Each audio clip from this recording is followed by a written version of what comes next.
이계호 농림축산식품부 장관 후보자와 관련한 의혹이 계속 쏟아지고 있는데요. 저희가 보도를 해드리고 있습니다만은 불법 건축물에서부터 논문 표절까지 의혹이 계속 쌓이고 있습니다. 자, 먼저 불법 건축물과 관련한 내용과 관련해서 관계자들의 얘기부터 먼저 들어보겠습니다.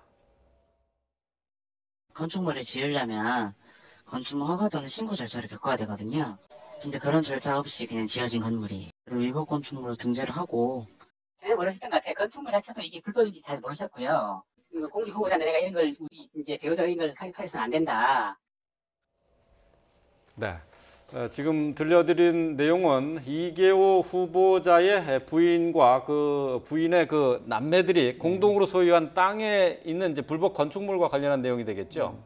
예, 통상적으로 이제 건축물을 지으려면 반드시 이제 뭐 신고를 하고 이제 그걸 갖다 이제 등록을 이제 해야 되는 그런 절차들이 있는데요. 예. 그리고 또 이제 이 지역 자체가 최소한 2층 이상의 건축물을 지어야 되고, 네. 그리고 이제 다른 건축물과는 최소한 2m 정도의 간격을 둬야 되고, 예.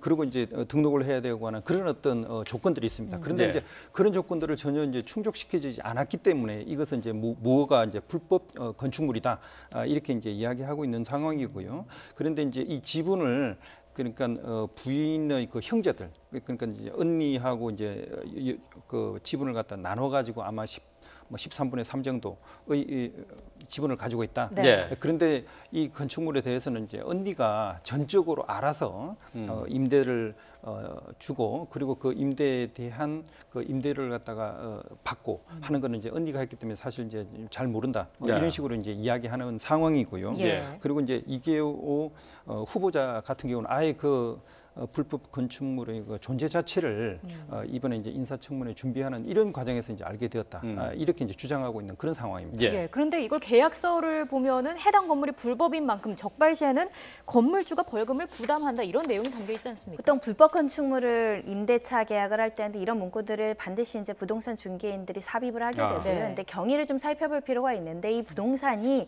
이 이계호 장관의 부인이 뭐 직접 매수를 한 것은 아니고 상속 재산입니다. 예. 아버님이 이제 예. 96년도에도 이 건축물에 대해서 등기를 하려고 등기 신청까지 했는데 여러 가지 규정 위반으로 등기가 이루어지지 않았고, 그다음에 이제 상속이 돌아가시면서 상속이 개시돼서 아마 상속 지분대로 남매들이 똑같은 비율대로 이제 지분 상속을 받은 것 같은데, 이계호 장관 부인은 13분의 3 정도의 지분을 갖고 예. 있다고 합니다. 그래서 아마도 대표로 누군가 남매 중에 이 월세 관리를 하고 그 임차인 관리를 했던 사람이 있을 것이라고 생각이 드는데, 네. 그 사람이 이제 언니라고 이제 주장을 하는 것이고요. 예.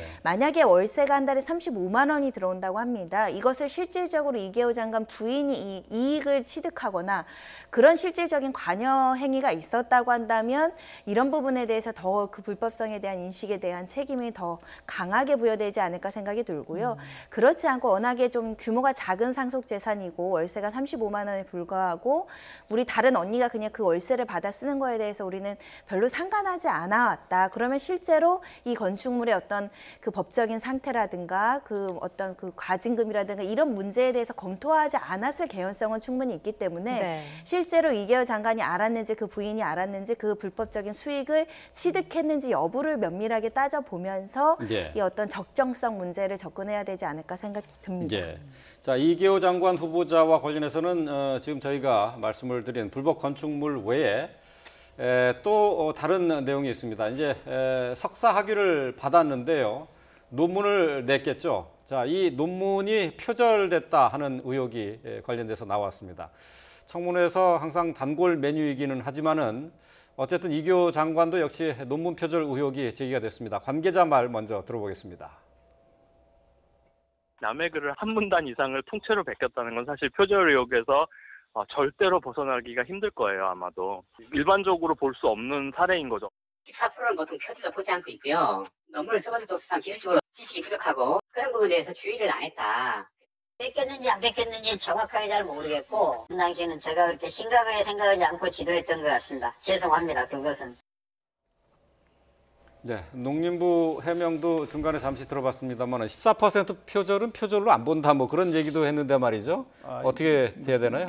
사실 뭐 저희들 학계에서는 그 이 카피킬러 프로그램 뭐 이런 것을 많이 이제 사용을 하고 있지만, 예, 예. 거기에서 나와 있는 그 퍼센트 뭐 그래가지고 몇 퍼센트 이상은 뭐 표절로 보고 몇 퍼센트 뭐 이하는 뭐 받아들일 수 있다. 이런 그런 기준이 식으로 있어요? 숫자를 가지고 하는 건 아닙니다. 아, 예. 실제로 이제 중요한 것은 논문의 그 내용인 거죠. 네. 그래서 이제 실제로 어떤 문장들이 이제 표현이 될 때 그 핵심적인 그 아이디어와 그 이제 표현된 것을 다른 사람의 논문에서 이제 그대로 따왔는지 안 따온 건지 예. 뭐 이렇게 보는 거거든요. 사실 이제 미국 같은 경우는 이제 한 문장 안에서 이제 6단어만 이제 똑같이 사용을 해도 사실 이제 표절로 볼 정도로 상당히 좀 엄격합니다. 네. 그런데 이제 저희들하고 그런 어떤 문장 체계가 이제 좀 다르긴 한데요. 기본적으로 이 논문을 쓰는 데 있어 가지고 가장 핵심적인 아이디어 그것하고 실제로 그걸 갖다가 이제 표현하는 것이 얼마나 이제 비슷한지 이런 것들을 갖다 보고 이제 표절인지 아닌지 이런 것을 이제 판단을 하게 되는 겁니다. 그러니까 네. 한 문장만 가져와서 쓰더라도 출처를 밝히지 않으면 표절이라는 사실 거죠. 이제 많이 이제 뭐 논문을 갖다 이제 처음 써보고 예. 하는 이제 그런 사람들이 흔히 이제 뭐 저지르는 실수 중에 하나가 네. 이 문장이 내가 머릿속에서 나온 문장인지 아니면 다른 사람의 글을 보고 이제 쓰면서 그 출처를 정확하게 밝히지 않은 예. 그런 어떤 실수인지 그런 게 이제 예, 이제 문제가 되는 거죠. 화면을 저희가 보여드리고 있는데요. 자, 다른 사람이 작성한 논문이 왼쪽에 있고 이계호 후보자가 작성한 논문이 오른쪽에 있습니다. 자, 그런데 지금 저희가 구체적으로 그 단어 하나하나가 다 보이진 않습니다만은 저희가 형광펜으로 이렇게 줄을 쳐 놓은 부분이 똑같다는 겁니다. 그냥 똑같이 그대로 복사해서 갖다 놓은 것처럼 한 글자도 틀리지 않았다는 건데 말이죠. 글쎄 이제 이게 표절도 법률적으로 해석이 됩니까? 저 정도면 사실 인용 표시를 했어야 맞는 정도의 수준으로 양은 그렇습니다. 양적인 측면에서 보면 그런데요. 근데 지금의 기준에 의하면 논문 표절이라고 얘기할 수 있을 정도의 수준인데 문제는 이게 2005년도에 작성한 거거든요. 예. 13년 전 일인데 우리 정부가 이 논문 표절의 어떤 기준, 객관적인 기준이 마련되지 않다 보니까 굉장히 논란이 많았습니다. 실제로 2007년도에 이르러서 정부 연구윤리 지침을 만들 정도로 이렇게 해야 연구윤리성이 위배된다라는 아주 일종의 기본적인 추상적인 기준만을 마련해왔기 때문에 네. 2005년도 저 기준에선 저게 어떤 다른 사람의 어떤 독자성, 창작물을 그 해를 끼치면서까지 표절을 했다. 어떤 도덕적인 비난 가능성이 높다라고 하기에는 좀 애매모호한 지점이 있지 않을까 생각이 드는데 말씀하신 게 그렇습니다. 석사 논문 같은 경우는 교수님들이 논문 지도하면서도 좀 엄격하게 보다보다는 박사보다는 좀 덜 엄격하게 보는 경우도 그렇겠죠. 있고요. 예. 여러 가지 그 분야의 문헌을 많이 읽다 보면 타인이 주장한 내용인데 내 머릿속에 이게 각인돼서 그게 내 주장인 것처럼 오인하는 경우도 있어서 이거는 사실은 본인이 남의 표현인데 내가 인용 표시를 고의적으로 누락했는지 아니면 내가 생각나서 줄줄줄줄 외워진 그 표현이 나온 것인지 본인만이 알 수 있을 것이라고 생각되는데 조금 청문회에서는 논란의 여지가 있습니다. 왜냐하면 기존의 청문회 대상 자 분들 중에서 이렇게 똑같이 논문 표절 때문에 낙마된 사례가 있었거든요. 네. 그렇죠. 그런 점들을 보면 본인이 이 표현에 대해서 본인이 어떤 고민과 여러 가지 창작의 어떤 결과물인지 아니면 이게 누구 것인지 명확하게 인식한 상황에서 그대로 갖다 베껴 쓰고 그에 대한 어떤 윤리적인 책임감을 못 느낀 건지는 아마 청문회 과정에서 스스로 이야기해야 되지 않을까 생각이 듭니다. 예. 근데 이제 조금 전에 화면에 나왔던 그 문장 같은 네. 경우는 맨 마지막에 보면은 괄호를 열고 이제 뭐 신동주 해가지고 이제 그 연도가 주석을 달았나요? 예, 있는 그게 있거든요. 그게 이제 양쪽이 똑같습니다. 그래서 양쪽에 논문이 똑같이 주석을 그래서 달았는데 그 주석까지 같이 가져왔다? 예, 괄호 안에 있는 그게 이제 사실 같거든요. 예. 그러면 사실 우리가 진짜 이 신동주가 쓴 논문을 갖다 보고 예. 한 거라고 이제 이야기할 수도 있는데 예. 그 내용들이 이제 그것까지도 이제 만약에 이제 그대로 이제 따온 거다 이렇게 예. 되면 이제 문제가 예. 되는 거죠. 저희가 차라리 이럴 경우에는 예. 자기가 이제 참고로 했던 예.